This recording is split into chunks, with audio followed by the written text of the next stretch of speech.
मित्रांनो, आजचा आपला टॉपिक आहे विस्तारित रूप. चढता उतरता क्रम आपण उद्या शिकू. आज विस्तारित रूप लिहू. विस्तारित रूप म्हणजे आपली स्थानिक किमतीची बेरीज. ठीक आहे. मग आता स्थानिक किंमत शोधताना तुम्हाला काय माहिती पाहिजे, त्यांचं स्थान.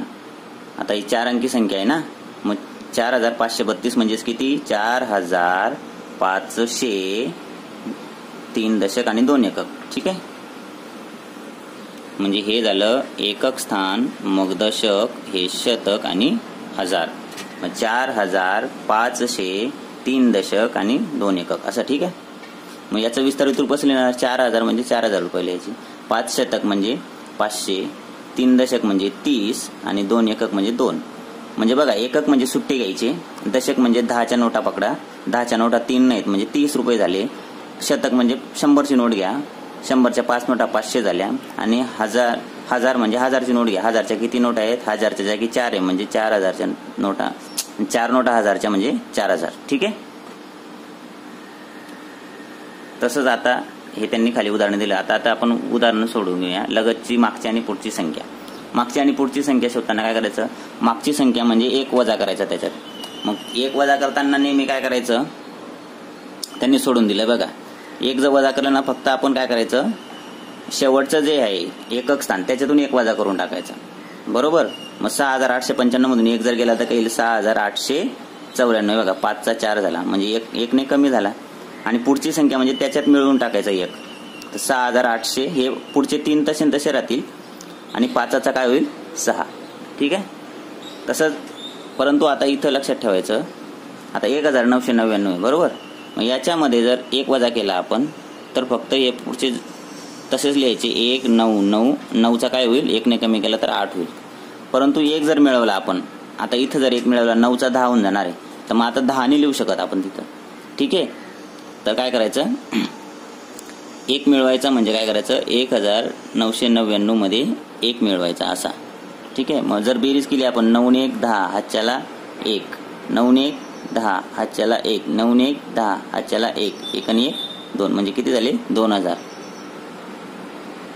1 मिळवायचा म्हणजे त्याच्यात 1 मिळवायचा पुढची संख्या आणि मागची संख्या म्हणजे 1 वजा करायचा. आता 9986 मधून जर 1 वजा केला आपण तर हा 6चा 5 होईल फक्त. मग 9900 किती होईल, 85. बरोबर.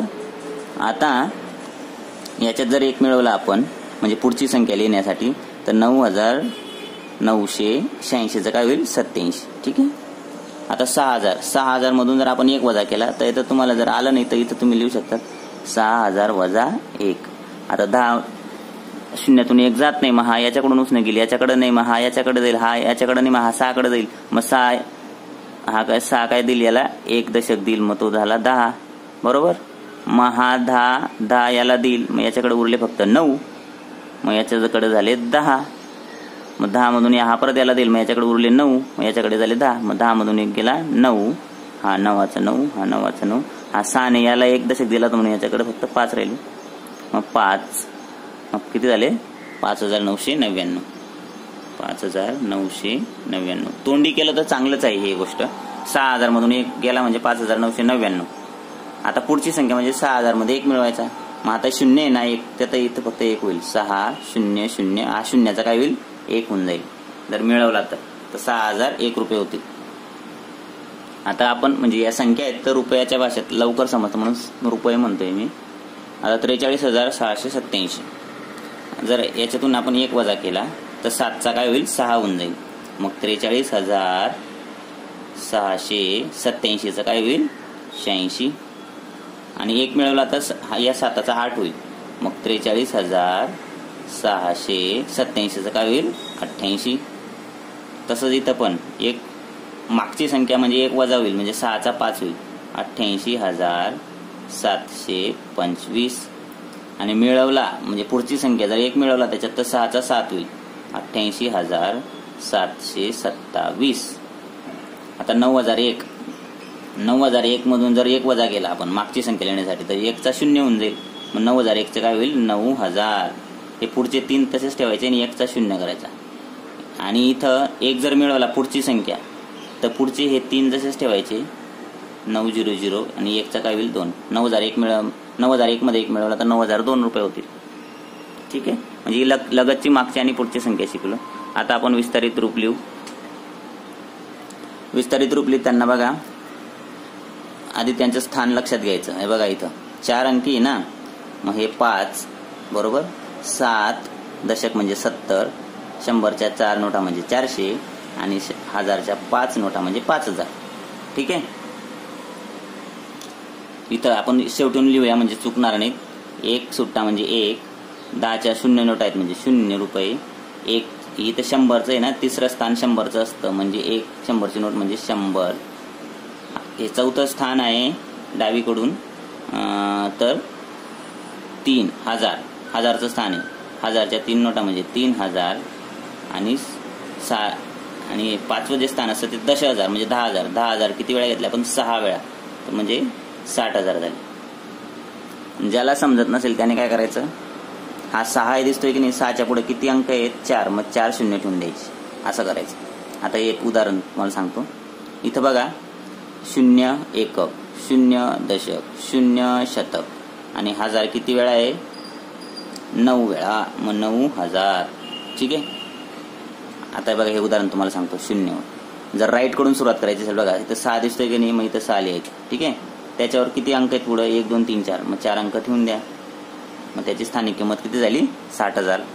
आता या 7ची स्थानिक किंमत किती होईल? 7 लिहायचा. त्याच्या पुढे किती अंक आहेत? 3 आहेत नाही, मग 3 शून्य ठेवून द्या म्हणजे 7,000 झाले. आता पुढे 8 आहे, 8 लिहा. त्याच्या पुढे किती अंक आहेत? 2. 9 आणि 3 2 अंक आहेत ना, मग 2 शून्य ठेवा. 9 9च्या पुढे 1 अंक आहे ना, मग 1 शून्य ठेवा. 90 झाले. 3 पुढे 1 काहीच नाही म्हणून 3 असंच. पण असं लिहिताना तुम्हाला संबोध स्पष्ट होणार नाही. ठीक आहे, पण शॉर्टकटसाठी चांगलं आहे. पुढे बघा आता परत दोन्ही पद्धतीने तुम्ही कशाही पद्धतीने लिहू शकतात. अशा पद्धतीने चला वरचीच पद्धत वापरू आपण. 3 लिहायचा. 3च्या पुढे किती अंक आहेत? 1 2 3 4, मग 4 शून्य ठेवा. 4 शून्य ठेवलं तर किती झाले? हे 30,000. 6च्या पुढे किती अंक आहेत? 3 अंक, 1 2 3 शून्य, किती झाले? 6,000. पुढे आहे 8च्या पुढे किती अंक आहेत? 1 2, मग 2 शून्य 0.